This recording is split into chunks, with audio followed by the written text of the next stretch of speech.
क्या आप जानते हैं कि किसी की मृत्यु के 13 दिन बाद भोज क्यों जरूरी होता है?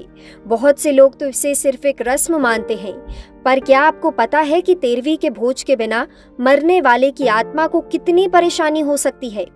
तो आइए इस वीडियो में जानते हैं कि 13वीं का भोज और पिंडदान क्यों जरूरी माना जाता है। बता दें, ये सारी जानकारी हमें उज्जैन के पंडित आनंद भारद्वाज ने दी है। दरअसल हिंदू धर्म में किसी भी शख्स की मृत्यु के बाद कई सारी क्रियाएं की जाती है। इस पर पंडित जी ने कुछ खास बातें बताई, सुनिए। जी, भारतीय शास्त्रों में अनेक प्रकार से अंतिम संस्कार का कर्म कहा गया है तथा मृत्यु के पश्चात भारतीय धर्म में अनेक प्रकार की क्रियाएं होती हैं।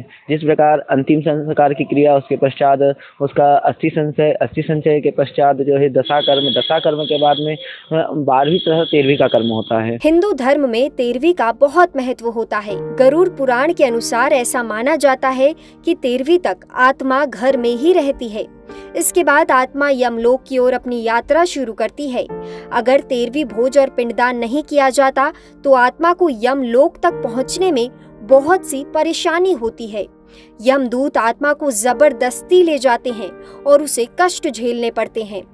पंडित जी बताते हैं कि 13वीं भोज का मकसद आत्मा को शांति देना है। अगर इस दिन पिंडदान और भोज सही तरीके से नहीं किया जाता तो आत्मा को पिशाच योनि में भटकना पड़ सकता है।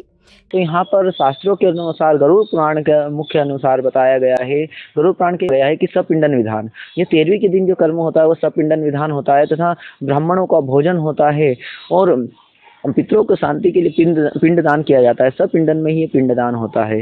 तो इस प्रकार जिसका यह कर्म नहीं होता है उसकी आत्मा भटकती रहती है। 13वीं के दिन ब्राह्मण भोज भी बहुत जरूरी माना जाता है। ऐसा करने से मृतक की आत्मा को ब्राह्मणों का कर्ज नहीं चढ़ता।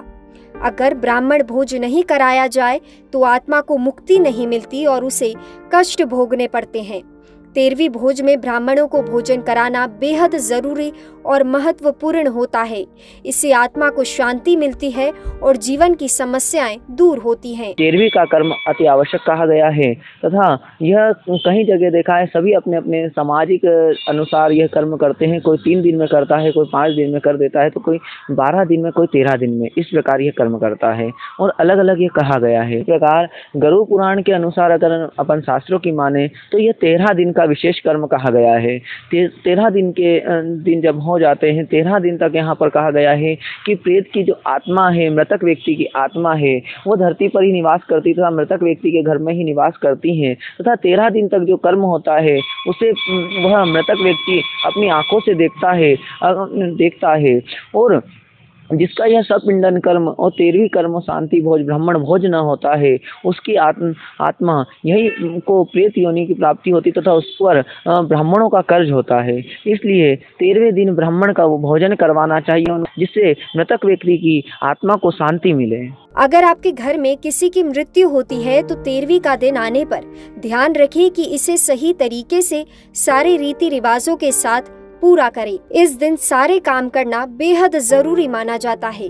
इससे मृतक की आत्मा को शांति मिलती है और आपके परिवार को भी किसी परेशानी का सामना नहीं करना पड़ता। अगर आपको ये वीडियो अच्छा लगा हो तो इसे लाइक जरूर करें। चैनल को सब्सक्राइब करना ना भूलें। धार्मिक और अन्य संस्कारों से जुड़ी जानकारी जानने के लिए लोकल 18 के साथ जुड़े रहें।